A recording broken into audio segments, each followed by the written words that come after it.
বিশালগড়ের bypass lockdown বাজার এলাকা থেকে উদ্ধার মৃত ব্যক্তির পরিচয় অবশেষে প্রকাশ্যে এলো।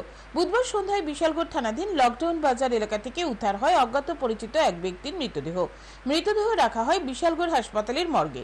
শুক্রবার মৃত ব্যক্তির পরিবারের লোকজন বিশালগড় থানায় ছুটে যায়। পরে তারা মৃতদেহ শনাক্ত করে।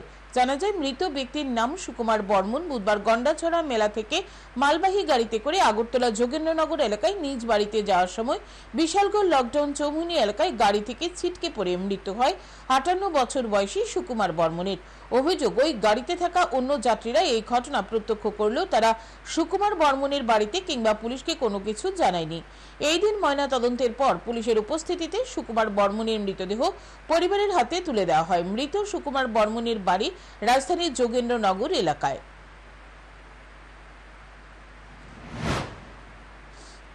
খোঁজাখুঁজি করে তারা ওই ইয়েতে পাওয়া গেছে, মানে ওই সংবাদে নিউজে পাওয়া গেছে, করে কালকা এসে তারা আইএসেরা তারা ওই চিহ্নিত করা হয়েছে আজকে আপন পোস্টমর্টম।